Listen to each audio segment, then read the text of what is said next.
sembilan kali ini saya akan membawakan tema penaksiran dan peramalan biaya, yaitu memprediksi tren biaya untuk keputusan manajerial.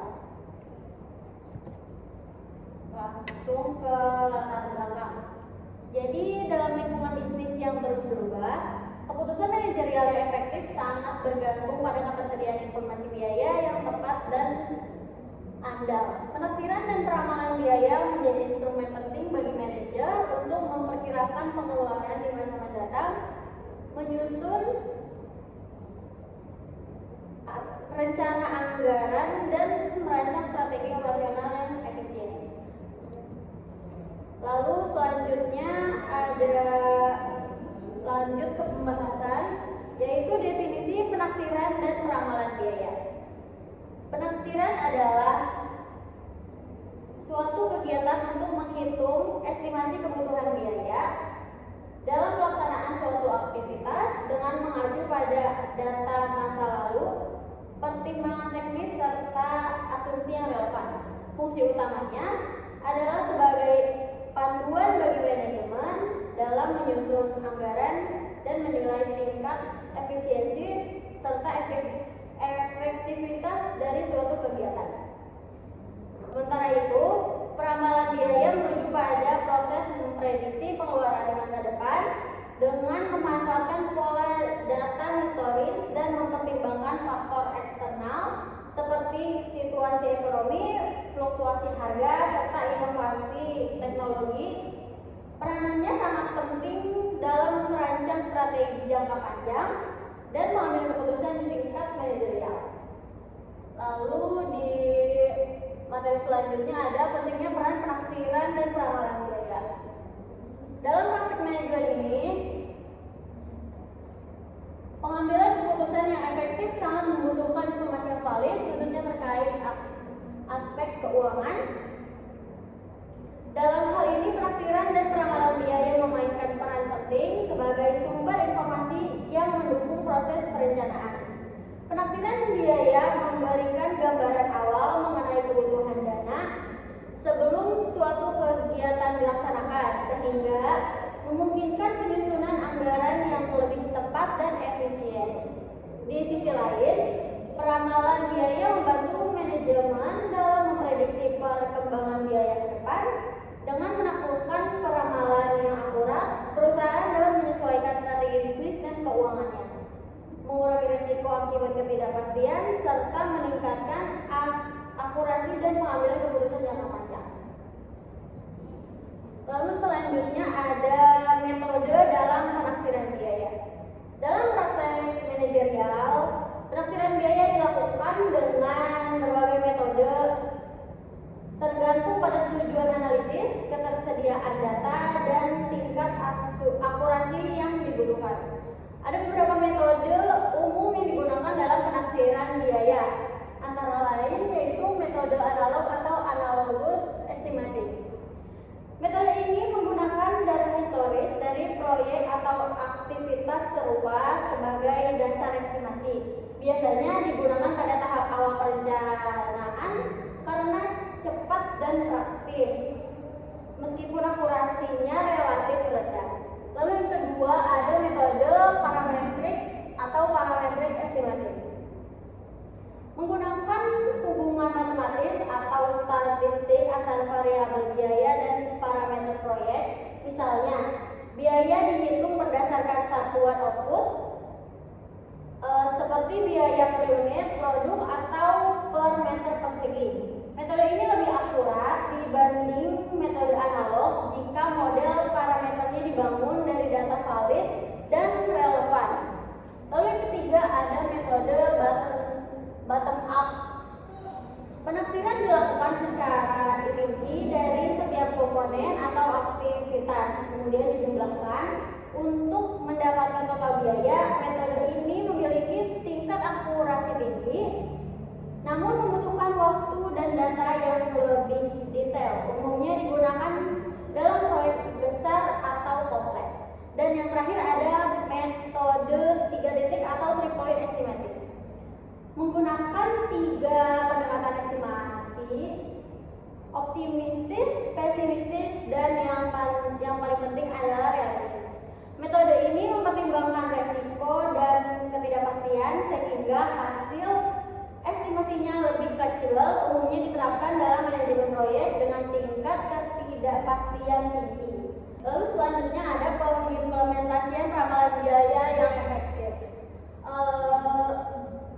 Peramalan biaya efektif memerlukan pendekatan yang terstruktur dan pemikiran yang cermat terhadap berbagai elemen yang dapat mempengaruhi biaya di masa depan.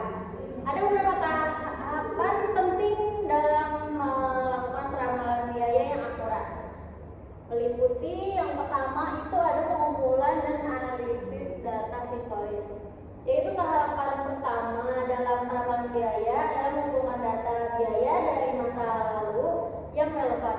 Data historis ini memberikan wawasan mengenai pola biaya yang terjadi dan faktor-faktor mempengaruhi biaya pada periode sebelumnya. Lalu yang kedua ada mengidentifikasi faktor pengaruh. Peramalan biaya juga harus mencakup pertimbangan terhadap faktor internal dan eksternal yang mempengaruhi biaya seperti perubahan harga bahan baku, kondisi ekonomi, kebijakan pemerintah, dan kemajuan teknologi. Lalu yang ketiga ada pemilihan metode peramalan yang tepat. Terdapat berbagai metode peramalan yang dapat diterapkan seperti metode rata-rata bergerak, regresi linear, atau analisis deret waktu atau time series. Pemilihan metode yang tepat tergantung pada jenis data yang ada dan tujuan peramalan. Untuk peramalan jangka panjang, model time series dengan analisis tren dan musiman lebih dianjurkan. Sementara untuk peramalan jangka pendek, metode rata-rata bergerak lebih sederhana dan efektif. Lalu selanjutnya ada pengujian dan evaluasi model peramalan. Yaitu setelah metode peramalan dipilih, langkah selanjutnya adalah menguji akurasi model menggunakan data historis yang belum digunakan dalam pembuatan model. Pengujian ini dapat dilakukan dengan menghitung secara mean absolute error atau MAE atau root mean square error atau RMSE untuk mengevaluasi seberapa dekat hasil peramalan dengan data aktual. Evaluasi ini penting untuk meningkatkan ketepatan model di masa yang akan mendatang atau di masa depan. Dan yang terakhir ada perbarui secara berkala. Yaitu peramalan biaya harus diperbarui secara rutin sering dengan perubahan kondisi eksternal ataupun internal. Dengan demikian, model peramalan akan tetap relevan dan akurat dalam memprediksi biaya di masa yang akan mendatang.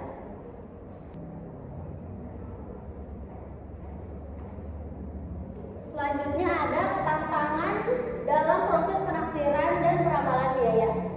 Proses penaksiran dan peramalan biaya menghadapi sejumlah tantangan yang dapat mempengaruhi tingkat akurasi dan efektivitasnya.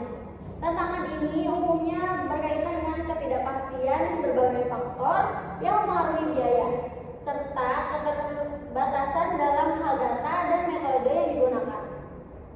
Berikut ini beberapa tantangan utama yang dihadapi dalam proses ini. Yang pertama itu ada ketidakpastian eksternal. Faktor-faktor eksternal seperti perubahan ekonomi, kebijakan pemerintah, fluktuasi harga dan bahan baku, dan kondisi pasar yang tidak stabil dapat mempengaruhi akurasi estimasi biaya. Perubahan yang tidak terduga ini sering sulit diprediksi yang dapat mengurangi ketepatan dalam peramalan biaya. Lalu yang kedua ada keterbatasan data historis. Keakuratan penaksiran biaya sangat bergantung pada ketersediaan data historis yang lengkap dan relevan. Namun, seringkali data historis yang ada tidak mencerminkan kondisi masa depan yang mungkin berubah, yang menyebabkan estimasi menjadi kurang akurat. Dan yang ketiga ada fluktuasi variabel yang sulit dikendalikan, yaitu beberapa biaya dipengaruhi oleh variabel yang sulit untuk dikendalikan, seperti biaya tenaga kerja, energi, dan distribusi. Perubahan dalam variabel-variabel ini dapat sangat signifikan, sehingga kompleks dan sulit diprediksi dengan tepat. Yang keempat, ada ketergantungan pada asumsi yang tidak pasti. Proses penaksiran dan peramalan biaya sering melibatkan asumsi yang perlu dipenuhi oleh menghasilkan estimasi. Jika asumsi-asumsi ini tidak akurat atau tidak realistis, hasil yang diperoleh bisa sangat dipengaruhi dan bahkan dapat menyesatkan pengambilan keputusan. Dan yang terakhir itu ada kesalahan dalam pemilihan metode. Pemilihan metode yang tidak tepat dalam peramalan dan penaksiran biaya dapat mempengaruhi pada hasil yang tidak akurat. Beberapa metode lebih cocok untuk situasi tertentu, dan kesalahan dalam memilih metode bisa mengarahkan pada estimasi yang jauh dari kenyataan, terutama ketika terjadi perubahan besar dalam kondisi pasar atau operasional. Sekarang kita memasuki sesi tanya jawab. Apakah ada yang ingin bertanya? Saya Kak. Silakan. Ya, sebelumnya perkenalkan saya Dinda Alia dengan NIM 1931068. Di sini saya ingin bertanya tentang bagaimana sih seorang manajer menggunakan peramalan biaya untuk menyusun anggaran perusahaan. Benar ya? Oke, apakah ada lagi yang ingin bertanya? Ya Kak. Terima kasih atas kesempatannya. Perkenalkan, nama saya Ahmad Kusnani Najita dengan NIM 11231015. Istilah saya bertanya terkait bagaimana kesalahan dalam penaksiran atau peramalan biaya yang bisa mempengaruhi keberhasilan strategi bisnis sendiri. Terima kasih Kak. Oke, baik. Cukup 2 pertanyaan saja. Izinkan saya menjawab pertanyaan-pertanyaan dari kakak-kakak sekalian. Yang pertama itu pertanyaannya, bagaimana seorang manajer menggunakan hasil peramalan biaya untuk menyusun anggaran perusahaan? Jawabannya, seorang manajer menggunakan hasil peramalan biaya sebagai dasar dalam penyusunan anggaran perusahaan untuk memastikan bahwa estimasi biaya masa depan sesuai dengan rencana operasional dan keuangan perusahaan. Berikut cara penggunaannya. Jadi yang pertama itu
Lalu sekarang kita memasuki sesi kesimpulan, yaitu penaksiran dan peramalan biaya memainkan peran krusial dalam pengambilan keputusan manajerial, membantu perusahaan dalam merencanakan anggaran dan memprediksi biaya di masa depan. Meskipun proses ini penting, tantangan seperti ketidakpastian eksternal, keterbatasan data historis dan fluktuasi variabel dapat mempengaruhi keakuratan estimasi. Oleh karena itu, pemilihan metode yang tepat, penggunaan data yang relevan, dan pembaruan model peramalan secara berkala sangat diperlukan untuk menghasilkan keputusan yang lebih tepat dan